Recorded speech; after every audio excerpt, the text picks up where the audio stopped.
नमस्कार मित्रों, ज्योतिष की इस कक्षा में आपका स्वागत है।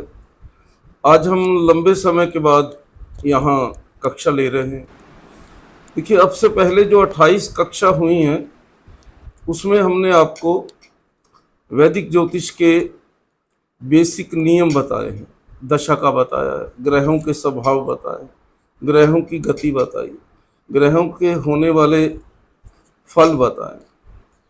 लेकिन आधुनिक समय में साधारण जन चाहते हैं कि हम कुछ चमत्कार करें जिससे उन्हें लगे कि ज्योतिष एक विज्ञान है।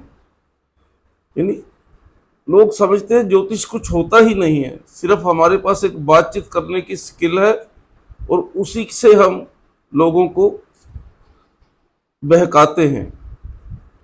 तो आपको अपने जातक को अवश्य ही ऐसा कुछ बताना है जिससे उससे लगे कि ज्योतिष विज्ञान है। ज्योतिष से या ज्योतिष के नियम से मुझे यह बताया गया है। देखिए, आज मैं आपको जातक को हैरान करने के कुछ ढंग बताऊंगा। तिल विज्ञान में हमने आपको बताया कि जैसे ही जातक कोई समस्या बताता है तो आप बता सकते हैं कि उसके शरीर पर कहाँ तिल या कोई रोग या कोई बर्थ मार्क है। तो ये बहुत आसान है। सबसे पहले आपको जातक की समस्या सुननी है, उसके प्रश्न को ध्यान से सुनिए। फिर क्योंकि आपको कक्षा में बताया है कुंडली के 12 भाव हैं, हर भाव जीवन के एक पहलू से जुड़ा है।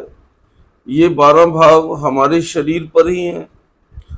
पहला भाव हमारा चेहरा है, दूसरा और 12वां भाव हमारी दोनों आंखें हैं, तीसरा और 11वां भाव हमारे शोल्डर है, चौथा और 10वां भाव हमारी चेस्ट है, 7वां भाव हमारी नाभि का प्रदेश और उसका पीछे का कमर पर जो क्षेत्र है वो है, 5वां और 9वां नाभि का दायां और बायां, 6ठा और 8वां हमारे पाम और अंडर पार्ट्स। आपको जातक की समस्या सुननी है, ये विचार करना है कि ये समस्या कुंडली के किस भाव से जुड़ी है।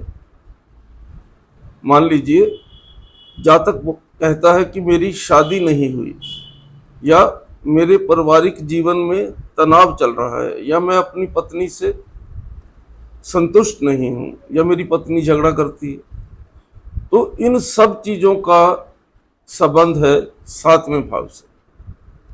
तो 7वां भाव क्या है, अभी मैंने आपको बताया, नाभि प्रदेश। तो आप जातक को बता सकते हैं कि भैया आपकी नाभि पर या नाभि के पीछे कमर पर कोई तिल आदि निशान है, आपका डाइजेस्टिव सिस्टम खराब है। और क्योंकि शैया सुख 12वें भाव से भी जुड़ा है, तो 12वां भाव हमारी लेफ्ट आई है। तो हो सकता है जब से ये कलैशी शुरू हुए हैं तब से उसकी आंख में भी कोई विकार आ गया। अब ज्योतिष का प्रचार प्रसार बढ़ा है। जो लोग ज्योतिष में विश्वास रखते हैं उन्हें अपनी कुंडली याद है। कहीं भी किसी सम्मेलन में, किसी पारिवारिक फंक्शन में, कहीं से भी वो एक कागज लेंगे, अपनी लगन कुंडली बनाकर आपको पेश कर देंगे और कहेंगे प्रेडिक्ट कीजिए। तो इस स्थिति में आप कैसे चमत्कार दिखा सकते हो? आप जातक को उसके जन्म की तारीख बता सकते हो जो उसने नहीं लिखी है। कैसे बताओगे? आपको देखना है सूर्य कितने अंश पर है। जितने अंश पर सूर्य है उसमें 15 जमा कर दीजिए। मान लीजिए सूर्य 24 अंशों पर है, आपने 15 जमा किया तो आ गया 39। महीना होता है 30 का, तो उस जातक की तारीख है जन्म की 9 या 10।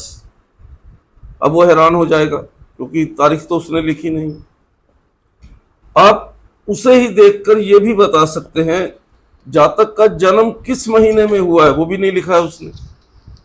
उसके लिए क्या करेंगे, अगर सूर्य 15 अंशों से अधिक है तो सूर्य की राशि में 4 जमा करेंगे, और अगर 15 अंशों से कम है तो सूर्य की राशि में 3 जमा करेंगे।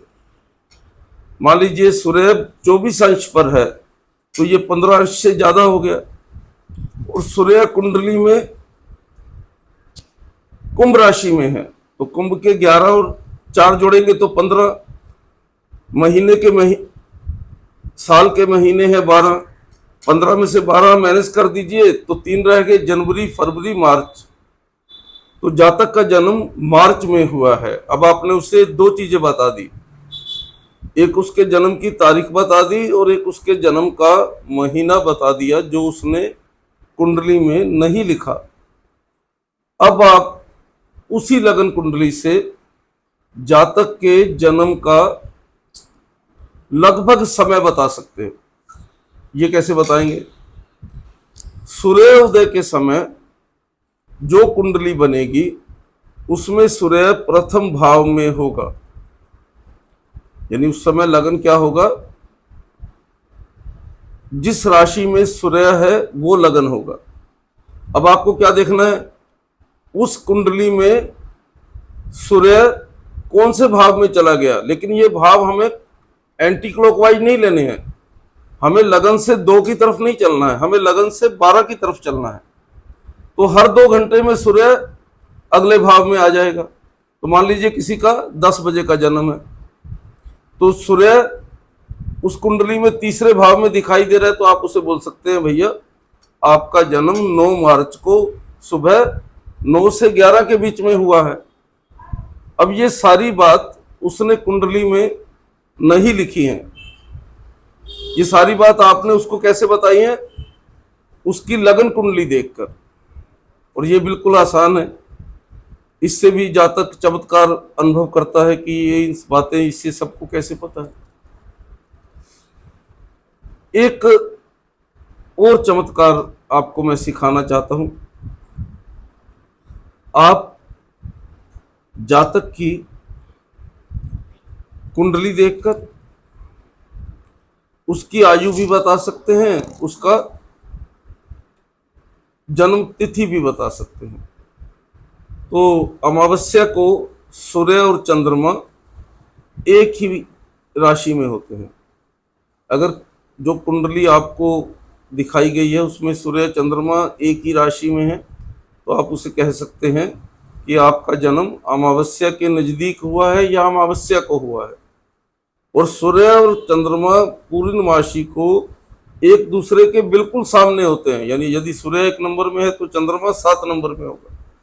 और अगर किसी कुंडली में सूर्य और चंद्रमा आमने सामने हो तो आप उसे कह सकते हैं भैया आपका जन्म पूर्णमासी के पास हुआ है। ये छोटी छोटी बातें ज्योतिष के प्रति लोगों का विश्वास बनाती है। आपको जब तक जातक ध्यान से नहीं सुनता है, जब तक आप उससे कुछ ऐसा ना बताएं जो वो जानता है लेकिन आपको नहीं पता था, आपने गणना करके बताया है। तो आज इतना ही। चैनल पर वैदिक एस्ट्रोलॉजी की जितनी भी क्लासेज हैं उसमें आरंभ से लेकर फलित करने तक आप सक्षम हो सकें इतने ज्योतिष के नियम और सूत्र बताए गए। आप सीखेंगे कैसे? हमारी हर कक्षा को बार बार सुनिए, आपको ये नियम सुनकर याद हो जाने चाहिए। उसके बाद यदि आप प्रेडिक्ट करोगे तो बहुत आसान लगेगा आपको ज्योतिष सीखना और प्रेडिक्शन करना। हमारे चैनल को ज़्यादा से ज़्यादा लोगों तक पहुंचाएं, जो ज्योतिष सीखना चाहते हैं वो हमारी कक्षा देखें। धन्यवाद, आज इतना ही।